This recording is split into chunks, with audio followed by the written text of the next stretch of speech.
Todo mundo gosta de ajudar e tem muita gente que precisa de ajuda. Onde a gente acha espaço no orçamento para ajudar as pessoas necessitadas e principalmente as crianças? Por exemplo, no café. Eu gosto de vir aqui na padaria, como você pode ver, eu não sou o único, um montão de gente vem.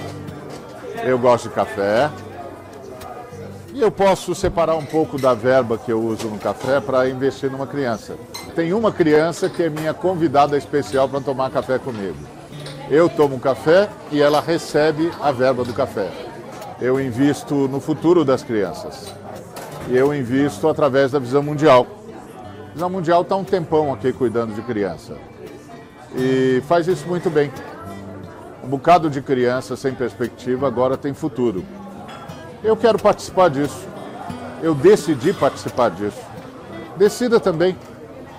Café por dia. Você separa um pouco daquilo que você gasta consigo para investir em alguém. E dá certo, viu? No final do mês, dá para ajudar alguém e dá para ajudar bem. O coração fica mais leve, o café fica mais prazeroso e eu sei que estou fazendo bem. Pense nisso.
Olá, queridos, boa tarde.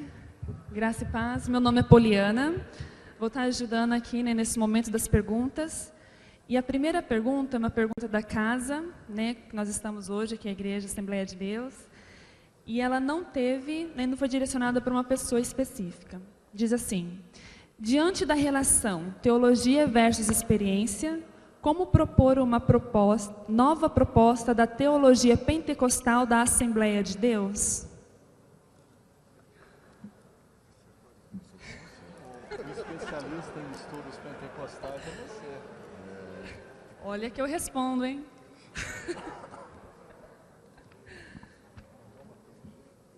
Diante da relação teologia versus experiência, como propor uma nova proposta da teologia pentecostal da Assembleia de Deus? Muito obrigado por essa pergunta. Obrigado pela pergunta, quem fez. Muito simples, né? Vamos pensar na pergunta. Acho que talvez pensando na pergunta a gente responda. Primeiro, teologia pentecostal. Se a gente começar a colocar, nós estamos falando do Evangelho da Graça, principalmente o reverendo Agreste, o pastor Ari falou em termos da graça de Deus.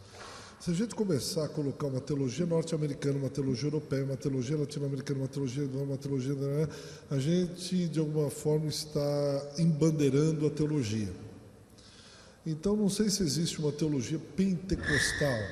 O que a gente entende por teologia pentecostal, o que entende por teologia reformada, o que entende por teologia disso ou daquilo outro, né?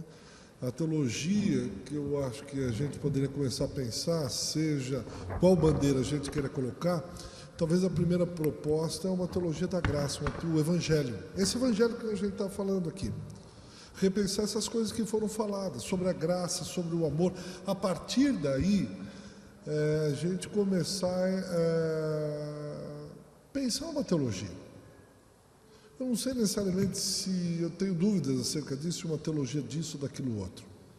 Mas uma teologia que tem a ver muito com a experiência de vida. Esse divórcio entre teologia e vida cristã me deixa profundamente incomodado, quando a gente tem um grande teólogo, mas a vida dele, a vida cristã, a vida do dia a dia dele, as suas relações são pobres. Ou o contrário também, ele tem uma vida muito santa, mas uma teologia totalmente comprometida.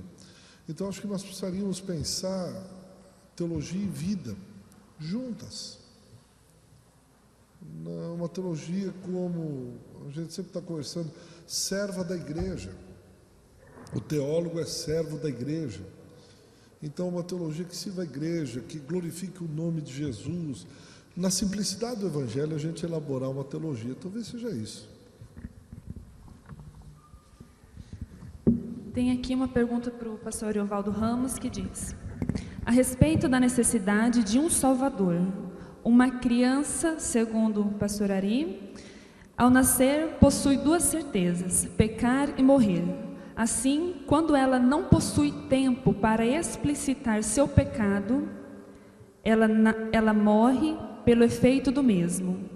O fato da criança não explicitar seu pecado significa que ela não pecou? E se ela não pecou, a graça divina seria irrelevante? A raça humana é uma raça que nasce na dimensão das trevas. Só 3 seres humanos nasceram na dimensão da luz. O primeiro homem, a primeira mulher e o Senhor Jesus Cristo. Todos os outros seres humanos nasceram na dimensão das trevas. Todos os outros seres humanos nasceram sob condenação. O ser humano não é pecador porque comete pecado. O ser humano comete pecado porque é pecador. Assim como você sabe que a laranjeira não é laranjeira porque vai produzir laranja. Você sabe que aquela árvore vai produzir laranja porque é laranjeira. É um problema de DNA. Você olha para a árvore e diz: essa árvore, não importa o tamanho dela, é uma laranjeira. Ela vai produzir laranjas. A raça humana é uma raça caída. Ela vai produzir as obras infrutíferas da carne. Ela vai produzir pecado. Todos os seres humanos nasceram na dimensão das trevas. Todos os seres humanos nasceram mortos espiritualmente. Portanto, esse tipo de consideração é uma consideração que admite a possibilidade de que os seres humanos nascem bons e depois se tornam maus. Não. Todos os seres humanos nascem marcados pela maldade e toda bondade que o ser humano experimenta é empréstimo de Deus, para que a maldade não seja o único tom da sua existência.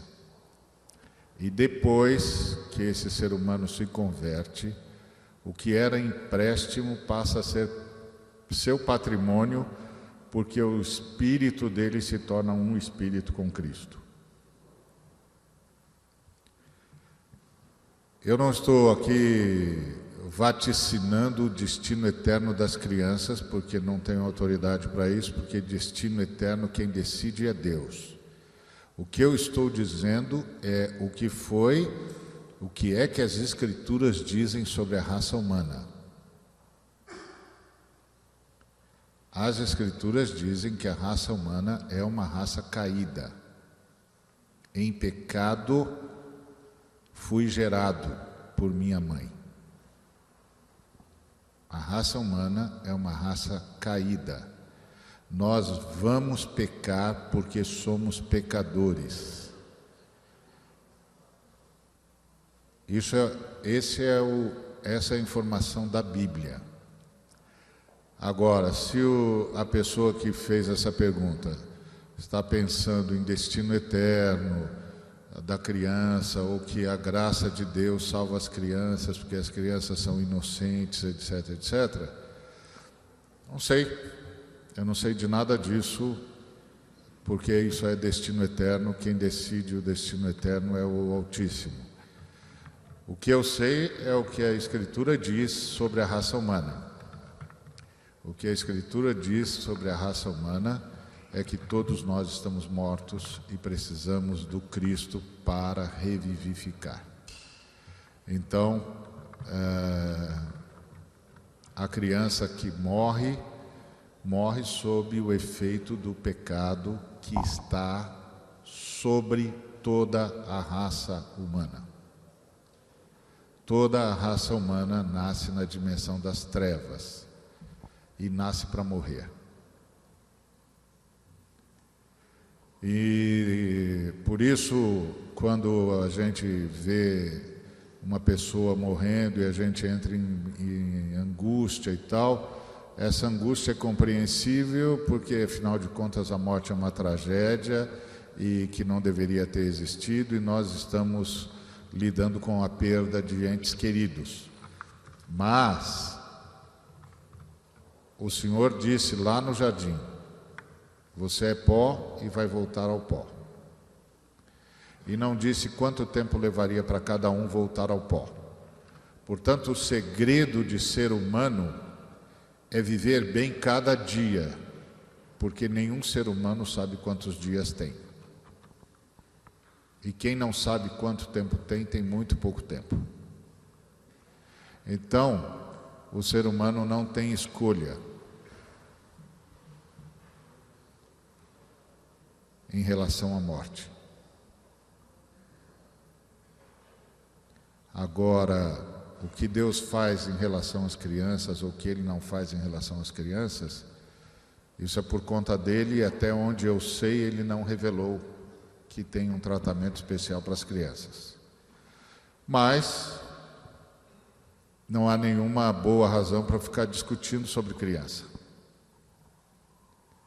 Porque o que nós estamos de fato discutindo no Evangelho é sobre perdição e salvação. Agora para o pastor Ricardo Agreste.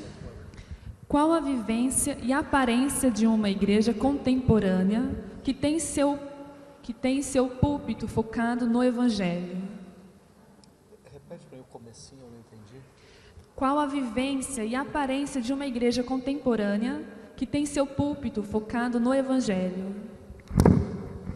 Qual a vivência e a aparência de uma igreja contemporânea que tem seu púlpito focado no Evangelho? Bom, primeiro, eu acho que uma igreja que tem o seu púlpito focado no Evangelho vai atrair cada vez mais gente complicada, a gente considerada problema para muitas igrejas que se tornaram centros de religião e não comunidades centradas no Evangelho. Então eu creio que uma igreja, a vivência de uma igreja com o seu púlpito centrado no Evangelho, tem que ser uma vivência graciosa. É uma igreja que precisa aprender a acolher quem não deu conta de ser bom o suficiente. Acolher quem optou pelo caminho errado e quebrou a cabeça. Acolher aquele que se arrependeu, mas ele traz as marcas dos seus erros no seu corpo. Eu acho então que uma igreja centrada no Evangelho, ela, primeiro, para a decepção de alguns, ela não parece muito perfeita. A aparência dela não é de uma comunidade de pessoas perfeitas. A aparência dela é uma comunidade de pessoas imperfeitas, mas que foram surpreendidas pelo amor de Deus e se renderam a esse amor. E a vivência numa comunidade assim é marcada pela graça. Não existe muito espaço para o orgulho numa comunidade onde todos reconhecem que estavam perdidos e que foram surpreendidos pelo amor de Deus. Isso faz com que as pessoas se olhem umas para as outras com maior graça. Agora, isso é um projeto a ser desenvolvido, porque a gente não pode esquecer que na caminhada cristã muitas vezes a gente acorda ou a gente vai dormir centrado no Evangelho e a gente acorda pensando como um religioso. Então a gente tem que quase que diariamente relembrar que nós somos o que somos por causa do Evangelho e nos relacionarmos com as pessoas e na comunidade a partir do Evangelho. A próxima pergunta não foi direcionada para uma pessoa específica. Ela fala assim: quanto o Evangelho depende da política nos dias de hoje? Quanto o Evangelho depende da política nos dias de hoje?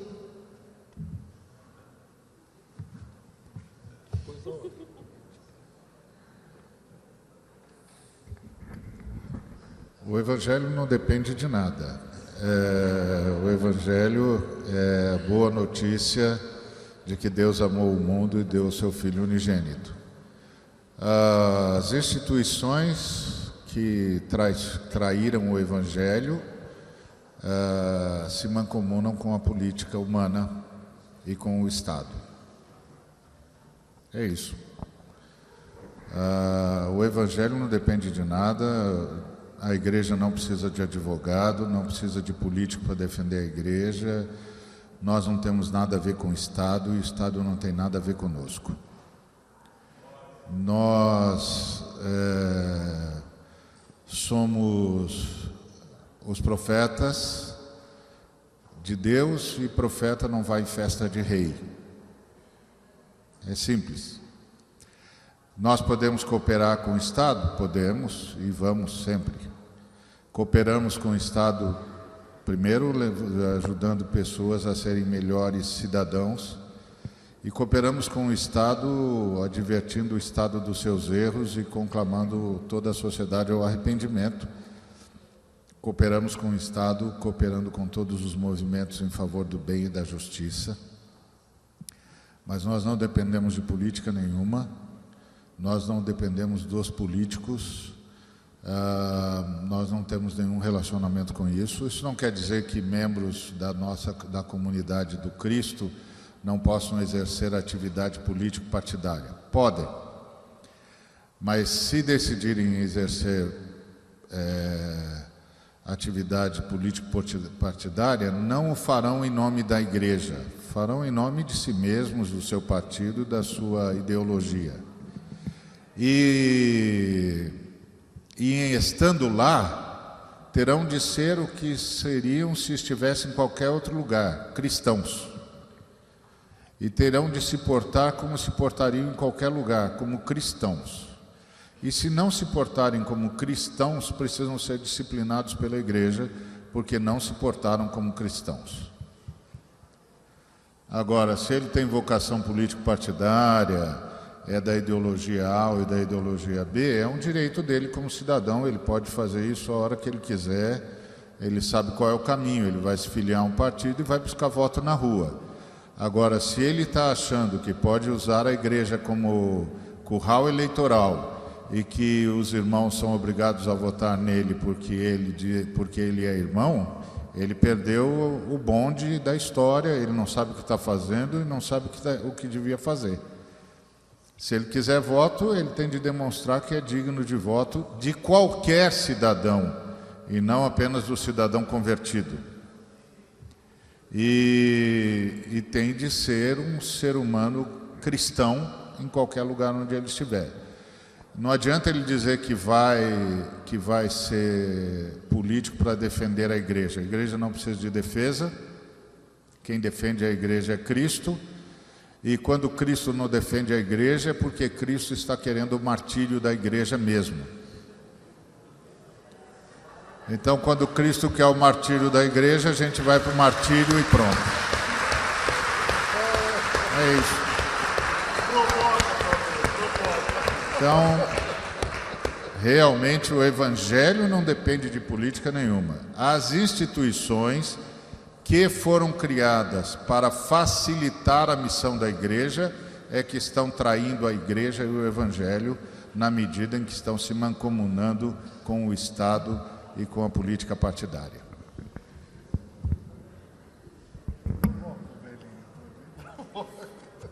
Agora uma pergunta para o pastor Bitum. O que podemos definir por secularismo espiritual em nossas igrejas? Deixa eu dizer, se eu falei secularismo espiritual, foi engano, né?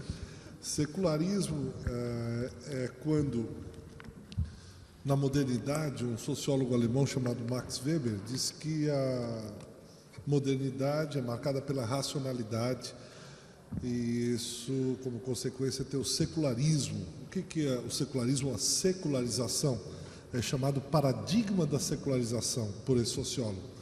Ele diz que quando, até pensando numa sociedade ocidental, você tem a religião dando respostas a tudo e a todos. A religião, ela é o centro orientador da vida. Com a modernidade, a religião se desloca para esferas da vida privada, ela se torna uma opção particular, uma opção privada. Ela não necessariamente mais explica a vida, não explica a morte, não explica as intempéries da vida, nada. Então ela é empurrada, vamos dizer assim, ou ela migra para as esferas privadas da sociedade. Isso é secularização, que é característica da modernidade, tá bom? Então, quando a gente fala em secularização, dá um exemplo, é quando a religião, pensando aqui na gente, como cristãos, uma coisa é eu ter os sentimentos de Cristo, uma coisa é ter a mente de Cristo. Secularizando isso, Cristo é uma das opções da minha vida. Eu tenho trabalho, eu tenho família, eu tenho não sei o quê, e tenho também uma religião, tenho Cristo. Mas Cristo não é mais o centro, as minhas decisões não passam necessariamente por Cristo. Que isso é mais velho que andar para frente, é o senhorio de Cristo, que eu creio, antes falava muito sobre mordomia cristã.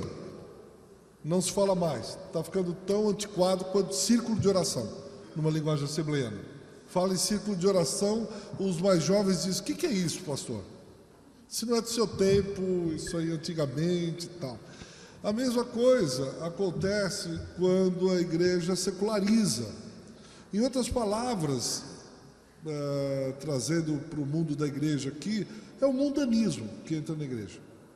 Perde-se o senhorio de Cristo, Cristo não é mais o Senhor, Cristo é uma das opções, Cristo é espírito de religiosidade. Essa religiosidade que entra, e ele é religioso, mas Cristo não faz diferença. Cristo não é o centro, Cristo não é o Senhor. É isso que eu quis dizer com secularização.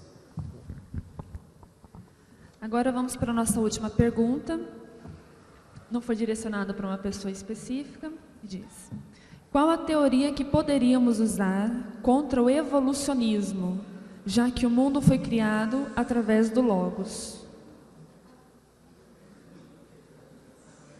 Mistério, hein? Mistério. Isso é para vocês acadêmicos aí.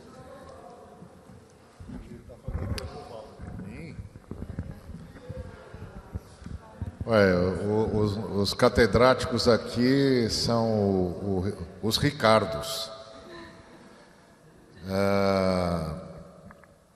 Bom, nós somos criacionistas, né? Nós continuamos insistindo que Deus criou o universo e que o Logos é Jesus Cristo, a palavra de Deus.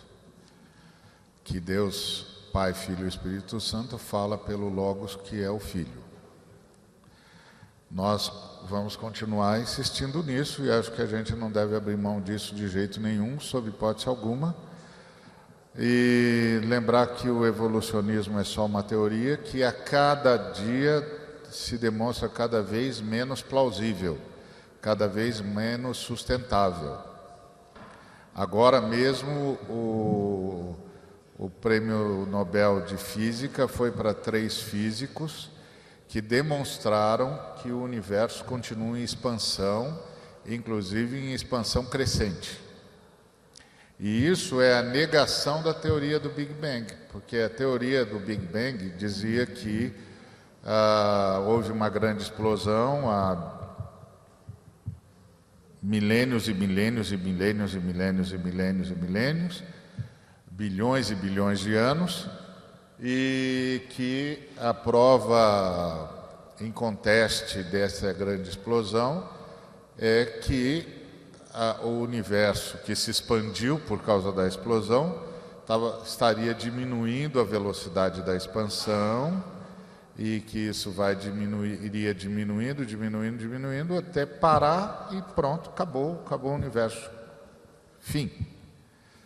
Aí 3 físicos acabam de ganhar o Nobel da Física por demonstrarem exatamente o contrário disso, que não tem nenhuma redução na expansão do universo, que o universo continua expandindo e continua expandindo numa velocidade crescente, que seja lá o que for que deflagrou essa expansão, continua atuando, continua agindo e continua sustentando esse negócio. Além do que, demonstraram que essa massa escura que toma 3/4 do universo, que nenhum cientista sabe ainda o que é, expande junto, como se fosse um braço que vai junto segurando e mantendo unido todas as coisas, e que ninguém sabe o que é isso. Então, eu acho que nós temos que continuar sustentando a nossa fé, porque uma série de movimentos da ciência cada dia mais se aproxima das nossas afirmações perdidas no tempo e na memória. Uma vez eu li um artigo de um físico especializado em física quântica. E ele dizia o seguinte, que a física quântica estava avançando e que ele se sentia como um alpinista subindo uma montanha e que a cada avanço da física quântica eles estavam chegando mais perto do topo da montanha. E aí ele disse assim, só tem um problema. Cada vez mais eu sou tomado pela sensação de que quando eu chegar no topo, eu encontrarei os teólogos confortavelmente sentados, me esperando e me dirão, a gente avisou, você veio pelo caminho mais difícil porque quis. Então, nós temos de continuar insistindo. Nós sabemos, uma vez me perguntaram se eu tinha, quando eu estava fazendo filosofia, se eu tinha tido alguma crise de fé ao fazer filosofia e tal. Eu disse, não, nunca tive nenhuma crise, nunca tive nenhum problema, nunca pensei que tive algum problema com a minha fé e tal, nada disso, nunca passei por nenhuma crise. E aí o irmão falou, mas como, você foi fazer filosofia e não teve crise nenhuma? Eu falei, meu filho, a verdade eu já sabia, eu só fui lá descobrir quais eram as dúvidas deles. Não fui lá estudar para descobrir a verdade eu já sabia. Eu só fui lá para ver quais são as dúvidas desses caras aqui. Então, vamos continuar insistindo na nossa fé, porque o que a Escritura diz, a boa ciência vai acabar percebendo. Amém.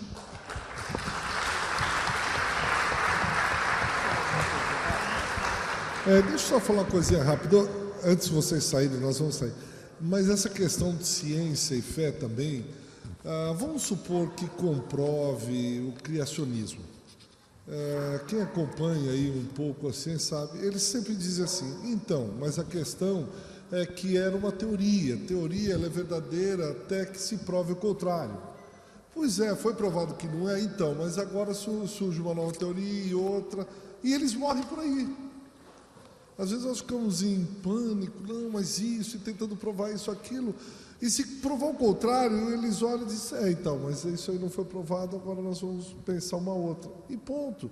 Porque não há um comprometimento, né? Não há uma... Provou o contrário, tá bom, não estão nem aí. Só isso que eu queria. Amém.